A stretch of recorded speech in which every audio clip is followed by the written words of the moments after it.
Yeah, you know you're officially old when an aircraft that you've flown is in the Smithsonian. It's even more poignant when I was in that squadron. The CEO at the time was talking about how old he felt because of H-34 he had flown in Vietnam was at that time in the Smithsonian. So I'm feeling it for sure. All right, so we're going to be talking about Eugene Bullard, America's first black fighter pilot. But before I begin, I understand from Maud that there's a obligatory joke you're supposed to tell at the front end. So how can you tell if there's a fighter pilot in the audience? You don't have to know how; they'll tell you. I just wish Ron Carrico was here. I just wish that. So Eugene Bullard is a fascinating person. We're going to talk about him, and the thing that's interesting is he lived a total of 66 years. Of that time, he only was in a flying status for 4 months. But the significance of the things he did and the things that he overcame is what makes his story unique and worth knowing and worth sharing with other people. So let's press on. All right, so he is the first, America's first black fighter pilot. He was a runaway. He became a professional boxer in his lifetime. He was a machine gunner in the French Foreign Legion. He was a cabaret manager, nightclub owner, a drummer, gym owner, and a decorated hero of 2 world wars. He's well known in France. Hardly anybody knows his name in the United States, which is kind of a shame.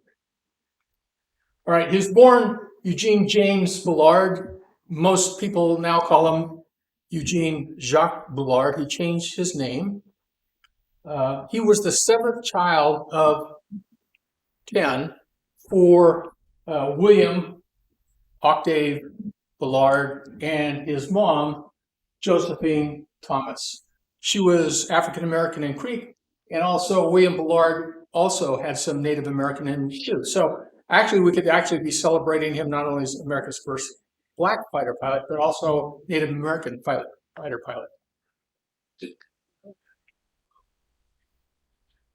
Okay, some of the things he was imbued with early on, growing up in the Jim Crow South, was he was being able to see some racism a lot, if you can imagine, in Columbus, Georgia, at that time period. But nonetheless, his dad was a man of great stature. He was about 6'4", 250 pounds, a big guy.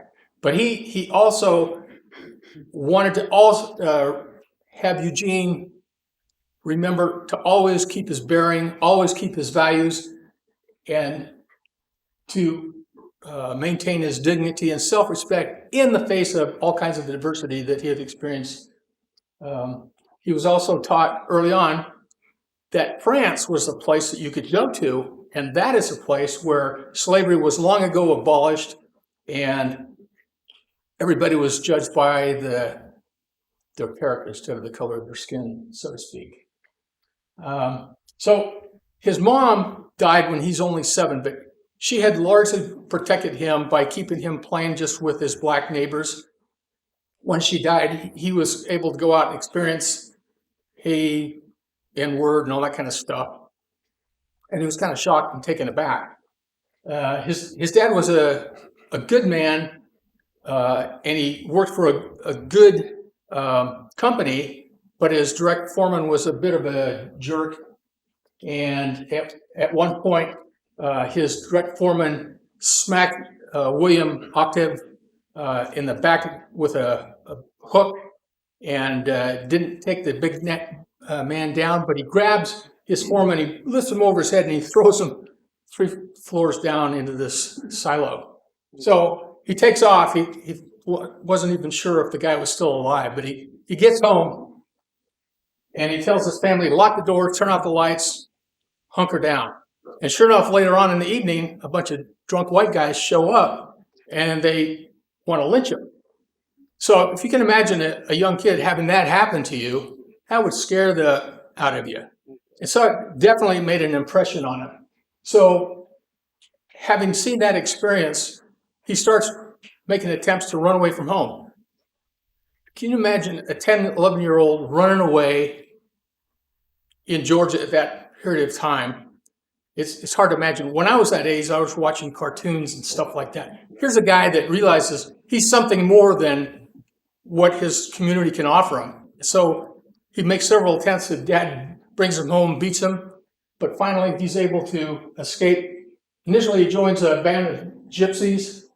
He hangs with them for a while, and he takes off again. He joins another group, the Stanley Romany family, and he travels around with them, and he learns a lot of different things from them. He's spending about 6 years on the run, looking for, eventually hoping to get to France. He learns how to handle and ride horses with the Romany family, and he's actually a jockey in some races, which he actually won. He's hoping to go back to Europe with the Stanleys, but he comes to find out that they're not planning on going to Europe for a couple of years. So he starts then a series of job after job after job going around. Eventually, he gets down to the Gulf of Mexico, and it reminds him it's not quite an ocean, but he needs to get to an ocean. He needs to get to France because that's where his destiny lies. So he heads to Virginia by train. Now, by train, some of his trips he had taken earlier, he was able to save some money and buy a train ticket. This, he hops underneath some of the cars and rides underneath in the trucks for miles and miles and miles. He eventually gets up to Hampton Roads, and he hops on a ship, and he sails, and it docks, and he's only gone over to Newport News. Whoa! So eventually he sees a ship, the Marthe Russe, and it's a German ship, and he figured it's going to be heading out pretty soon. And he does some labor for him. He loads some stuff, and eventually later in the day he sneaks on board. He takes some food with him. He hides in a lifeboat. Yeah. So he's eventually discovered. And, he kind of turns himself in. After a couple of days, he's ran out of food, ran out of water. And since he's already been on the ship, he knew where the chow hall was. So he went down there. That captain goes, "Whoa, what do I got here? They will just have to throw you over." And Eugene says, "Well, the fish already have plenty enough to eat without me." So he was able to, wherever he went, he made friends. And he made friends very quickly with his German group. And he was able to, because he's a very smart kid. He's able to pick up some German, and he's only with them a couple of weeks, and he ends up getting over to Aberdeen. And they kick him off in Aberdeen, and they give him a few dollars, and he gets into Aberdeen, and he says, "Within 24 hours, I was born into a new world. I began to love everyone. The days that followed brought more," this chucks me up, it really does, "more and more happiness. People would shake hands with me and invite me to tea. Just imagine how a colored kid from Georgia felt in a country where everyone, and they were white too, would treat him just like one of their own. That reminded me of what my poor father had said about France." Pretty amazing stuff. So, but he knows in Aberdeen he needs to get further down south, and he gets down to Glasgow, and again he's down to Glasgow. He's having a hard time understanding these people. They have a really heavy accent. They roll their R's, and he's not getting it. So eventually he goes down to Liverpool, and he wants to get work doing a day labor job, and eventually he's told that you're not getting a job because you're not a member of the union. He joins the union, and quickly he's starting to load mutton onto a ship, and he's getting 6 shillings a day, which is pretty good for him. And then he looks around different things. He becomes a helper with a fish wagon, and he starts doing odd jobs, and he realizes he can actually get more money doing odd jobs. So this is kind of cool. He goes down to a place called Birkenhead Amusement Park. It's a real kind of famous park. They have cricket grounds, and they have lots of different things. And one of the games that they have is they have a sheet, and a person sticks his head in and they throw rubber balls at trying to hit. And so Eugene goes, you know what? I bet they haven't seen a darkie stick his face through it. And I bet you'd have more customers if you had my face in there. So he does that, and he starts making pretty good money. In fact, he says there are 20 shillings for 2 days' work. That's pretty substantial for him. Anyway, so eventually, with his spare time, because he's doing this side gig at the amusement park, he comes across a place called Baldwin's Gym. And he helps out around the gym because he's gregarious. He works himself in, and he gets to know the fighters. And then eventually, Chris Baldwin says, hey, how about you train to become a fighter? So he does that, and he comes acquainted with Aaron Lester Brown, otherwise known as the Dixie Kid. I don't think anybody here would remember him back in the day. But he was pretty famous in those days, and he sets him up for a bout, and Gene wins a 10-round bout by decision, and so he becomes a protege of the Dixie Kid. That's a photo of him. Pretty cool. Pretty confident kid. So, but there's no more spots. He eventually is able to get a bout over in France, and he really wants to stay there, but there's no more bouts available, no more slots available at any of the arenas. So he has to go back to London. So he joins Bill Davis's Freedmen's Pickaninnies. So at that point in history, over in Europe, having black entertainment was kind of cool. And so Belle Davis, who was herself African-American, she had little kids, pickaninnies, and she would sing, and they'd have these little kids, and he became part of that troupe, and he'd tell jokes and dance and sing. And they tour all over Europe. He gets to Russia, Berlin, and back to Paris. So when he gets back to Paris, he settles in 1914, and months pass while he's there. He's learning more French, and he's learning more German, and he becomes a translator for some of the boxers that are there in Paris. This kid's sharp. He's really sharp. He can adapt and learn languages quick. Unfortunately, 1914, we have some issues coming up, and then war and all of those things. I mean, like, boom, it's not good. So that kind of ruins his plans. As you know, there were a lot of Americans already kind of partying over in Paris, and they rally and they march and they want to join the French Foreign Legion, and they do. So Bullard can't do it until he's 19, and so his 19th birthday, he signs up. It was favorable conditions, as you know, with the French Foreign Legion. They had to change it, and they made marching regiments for these people. Instead of a 5-year tour, it was going to be till the duration of the war. So tough training, learns how to dig ditches, crawl into machine gun fire, run into machine gun fire, bayonet charges, and all that grunt stuff, which is why I became a Marine aviator instead of a grunt. So that's Eugene right here. He's with the 3rd Marching Regiment, and they go to the Somme front. And because he's in such good shape, he becomes a heavy machine gunner. That's an example of the size of a heavy machine gun, heavy duty stuff. And he was subjected to gas and all that kind of stuff. A lot of vicious fighting. You've seen the shelling and the machine guns and the charges of World War I. It's just horrific. So the 3rd Marching Regiment, they get decimated when he gets wounded at Somme. It's just bleeds all over the place, but it's really kind of a minor wound. They stitch him up, keeps on going. And then eventually there's so many people shot up in his marching regiment that they have to combine them. And they get rid of that 3rd Marching Regiment. He becomes part of the famous 170th Regiment of Legionnaires, or the Swallows of Death. And he becomes the Black Swallow of Death. One of the shell wounds that he got burst and tore up a bunch of his his teeth, knocked a bunch of them out, tore up his face. They just sewed him up. He kept on going. He's now a corporal, and because he's injured, they make him a runner.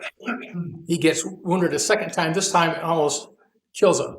It tears up his thighs. He gets, I don't know, something like 90 stitches.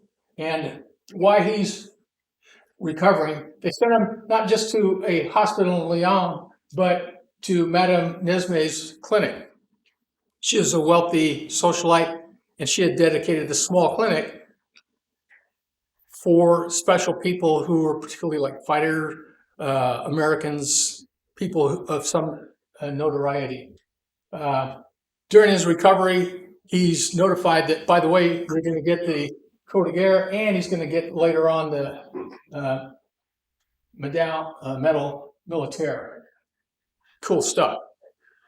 So that's him wearing his Croix de Guerre. You can see the guy he's aware that he's a cool guy. I mean, he is. He's a fighter. He's a warrior. He's a man, and he's being respected by the other people in the Legion. So, in the months of rehab and recuperation, he's told that you're so jacked up, you're not ever going to be in the infantry again. You can either just get out, or if you want, he meets a major by the name of Ferrolino and says, "Hey, you're a machine gunner. You fit just what we'd like to have you do, sit in the back seat with a machine gun in one of our airplanes." He goes, "That sounds pretty awesome," because he's not a rump pogue at all.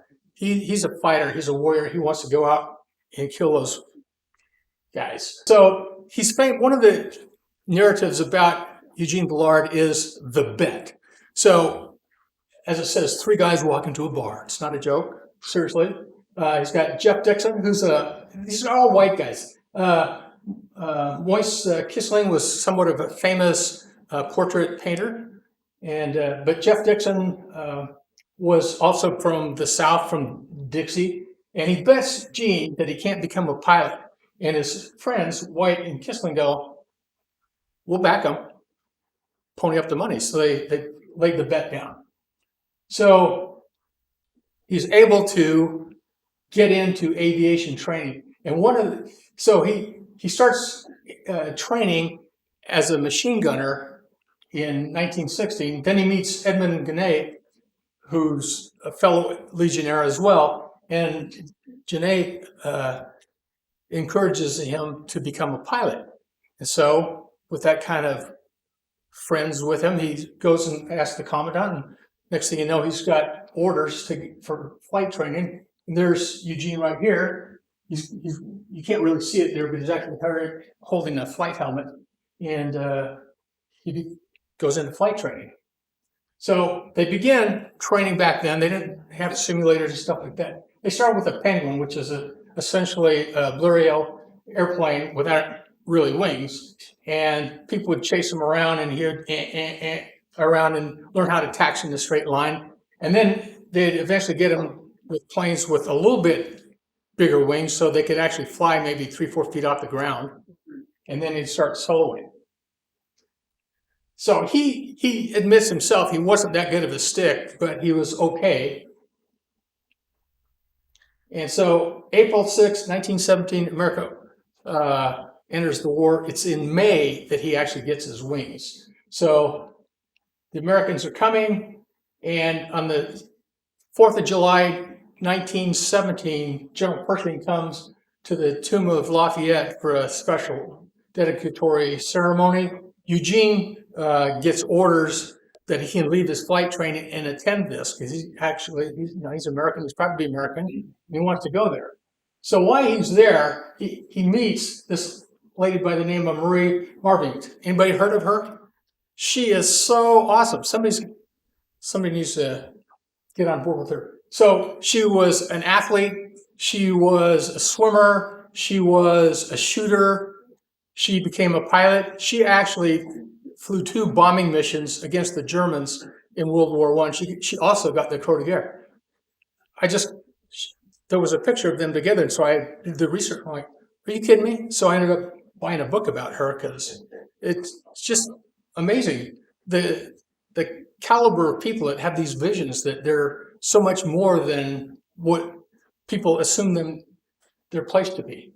So anyway, so he's breveted. He meets up with his old friends in Paris. Jeff Dixon pays up. He's got $2,000. He treats him to a night out on the town, and then he returns to advanced training. So look at that guy. I mean, aren't you happy for him? I mean, that is just, look at, he's proud of his uniform. He's proud of his achievement being a pilot, and he's ready to go. I mean, that's awesome. So he trains with a couple different squadrons. Sometimes you'll see it N93 or N85. And honestly, in all these different books, you'll see it in different places. It's really kind of a mess trying to sort out all the different things. But so that's Jimmy. He had a little Reese's monkey that he bought, and he flew with him inside his jacket. Kind of cool. And after his first combat mission, this is him by his crew, his mechanics and so forth, lifted him over the shoulders, because remember, in World War I and in World War II, the majority of people died in training accidents, much less even getting to combat. So he makes it all through training, and he goes out, and after his first flight, you know, his crew lift him on the shoulders and really are happy for him. So he flies a total of about 20, 25 missions with those two squadrons. Here's SPA 93, SPA 85, and he had probably two probables. On one of them, a triplane, he also got shot down, and he landed, fortunately, in French territory, but by the time the crew come and pull him and his airplane out of the area, his plane has something like, what does it say, 98 holes in his plane. That's a lot. Okay, so all blood runs red, which really puts him ahead of the power curve as far as equal rights go. I mean, he really believed that we're all human beings, and we are, you know, our blood is all the same. And he's famous for having that on the plane. Now, that is probably not his plane. As a matter of fact, that's why I put an asterisk up there.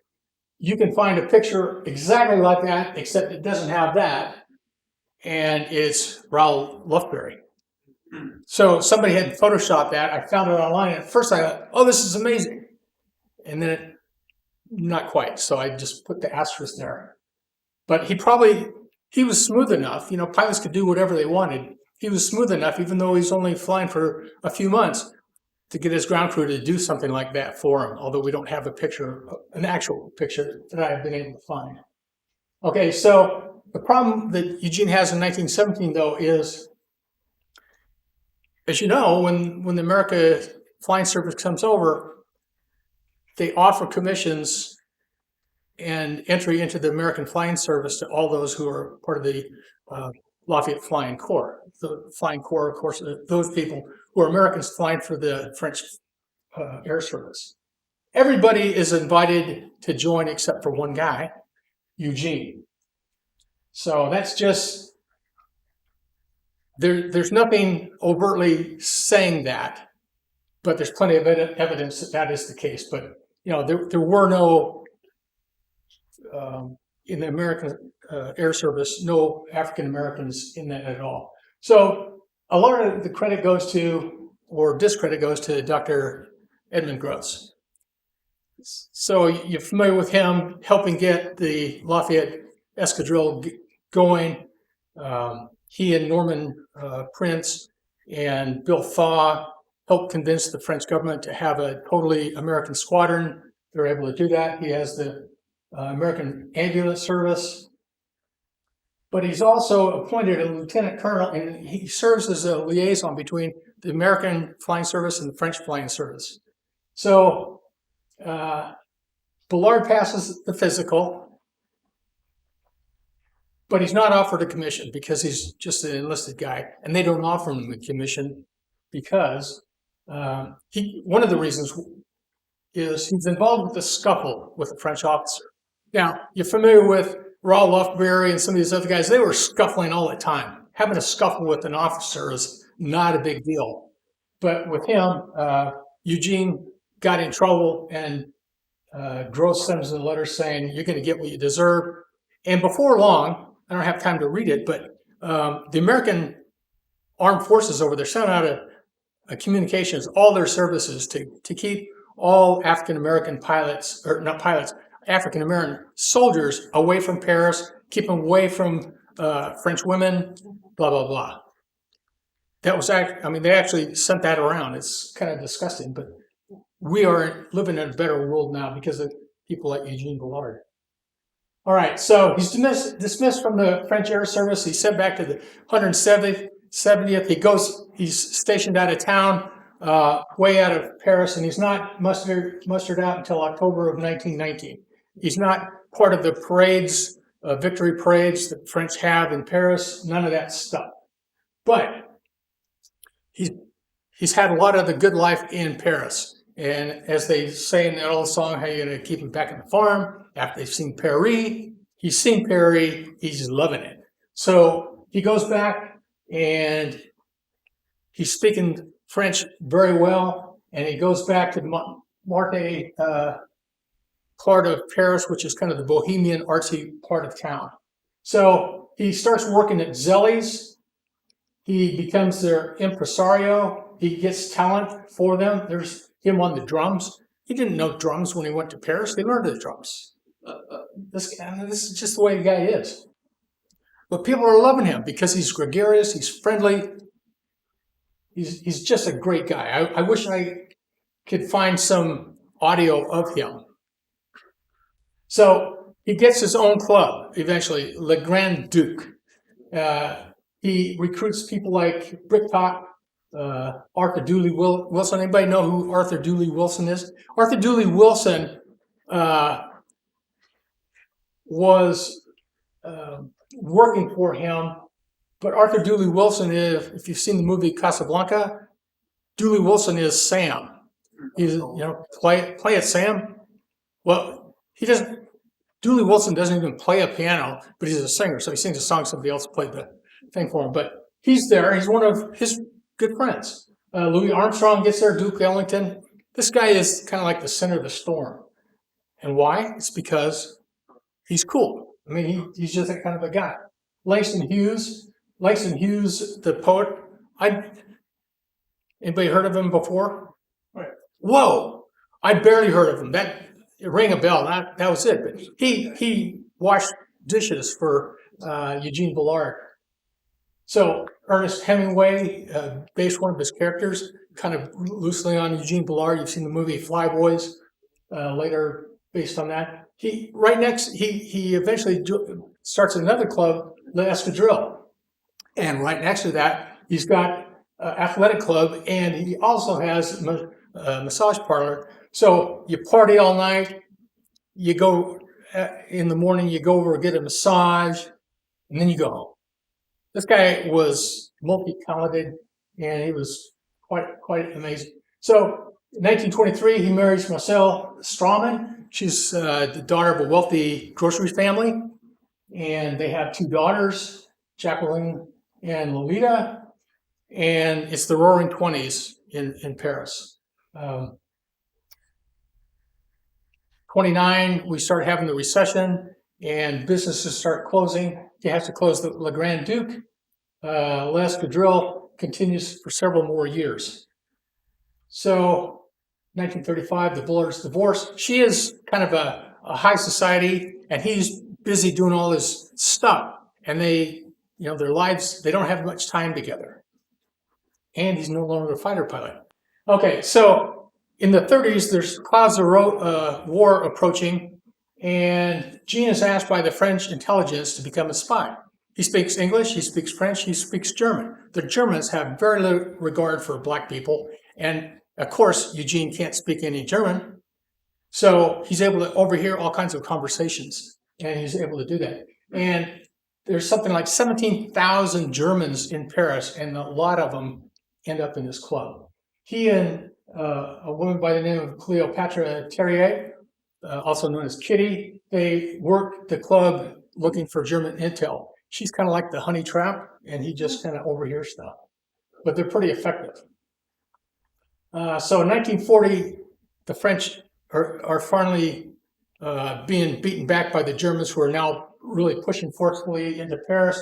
So Bullard has to leave. He leaves his daughters with Cleopatra, and he goes off to fight a battle. And he heads north, but by the time he gets there, they're already retreating because the Germans are really pressing hard. He ends up heading south, gets to the Spanish border. He wants to get to America. He has no passport. Of course, passports weren't required when he came to France. Anyway, so he has to go back to see the American consul. He marches all the way back about 100 miles to where the consul is and gets the appropriate documentation, heads on back, and gets across the border, takes a train to Portugal and then a ship to New York in 1940. 1941, his daughters arrive. That is so heartwarming to see that. So he's also wearing a beret. That was kind of a lifetime thing that he did from then on the rest of his life. Okay, so all blood runs red. So in 1949, he goes to see Paul Robeson at a concert, and unfortunately, there's a bunch of people there intent on causing disturbance and beating any black people who want to show there. And here's a picture of Eugene, just happened to, getting beat, and that just irritates me. Same year that happens, he's celebrating around the table with veterans of the Lafayette Flying Corps. So on the one hand, he's a hero. On the other hand, to a lot of Americans, he's just a dumb black guy. I am so glad we live in the America we live in today. So in 1954, he's one of the few people invited back to Paris to relight the Tomb of the Unknown. I mean, out of all the soldiers that fought from America with the French, he's invited back. That's pretty special. In 1959, the French consul in New York makes him a Chevalier of the Legion of Honor, highest award you can get. Very cool. In December of 1959, Dave Garroway is hosting the Today Show, and Eugene is an elevator operator there at Rockefeller Center. And frequently he'd wear a medal on his elevator uniform. And Dave Garroway didn't really think anything of it until he read an article that Eleanor Roosevelt had put in an article. Yeah, she had a contributions called My Day. She said a very interesting little ceremony took place on October 9th at the office of the Consulate General in France in New York City. On this occasion, Eugene Jacques Bullard, the grandson of an American slave, was made Chevalier of the Legion of Honor of France. Pretty cool. Eleanor Roosevelt took note of him. Well, he had read that, and so one day in the elevator, he's noticing the medal specifically asked Eugene, what about it? He says, that's the Legion of Honor. And so he's going, holy mackerel, this is the same guy Eleanor Roosevelt was talking about. So he talked a little bit, a couple days later, he's on the show. I've contacted the TV station, the radio station, newspapers, haven't been able to find any of the audio, which I would think would be awesome, but haven't been able to. In 1960, Charles de Gaulle comes to New York. He specifically asks for Eugene Bullard and, singles him out for recognition. How cool is that? Just cool. He's on other TV shows, and he's very proud of his Foreign Legion uniform and his medals. And that's the Legion of Honor that he's holding right there. And then later on, there he is in his Harlem apartment. He's got mementos of his war service and his time in France. His clubs, his nightclubs, his Foreign Legion, his aviation career. Pretty cool stuff. He dies on October 12th, 1961, about a year, well, not even a year after he's on the Today Show. He dies of intentional cancer. He was 66 years old. So he's buried in full military honors. Cemetery of the Federation of French War Veterans in Flushing, New York. Justice delayed is better than no justice at all. August 23, 1994 is posthumously promoted to a second lieutenant in the United States Air Force. It's 33 years after his death, exactly 77 years after the physical examination that should have allowed him to join the American Air Service. Didn't happen. So at the Air Force Museum in Dayton, Ohio, they have a display now of Eugene Bullard, his significance, his aircraft, and a display of his medals. I would say that I've collected all of these medals except this guy right here. And Mike Florio can tell you what agony I went through by screwing up on eBay. But if anybody ever sees one of these guys, I really would like to have it. I'd like to complete that collection and maybe loan it to the museum here, because he is a guy really worth knowing. Particularly here during Black History Month, please take the opportunity to point his picture out in a couple different places, but it's very worthwhile. Any questions? Yes, sir. What was that last medal that you don't have? American volunteer with the French Army. Oh, okay. So I quit bidding after like $600. Had I sniped it, I could have got it for $300. But I got into an ego thing, you know how it is, like eBay, and totally lost out. So I've got relatives in Belgium. I've got emails all around the world trying to find one of those, but I could have had it for $600. Anyway, so yeah, very cool. But you can see that's a pretty nice. And so I got lucky getting a pair of his wings, those kind of wings. The Legion of Honor was fairly easy to get, but this guy is very rare. Very rare. So anyway, any more questions? All right, that's it.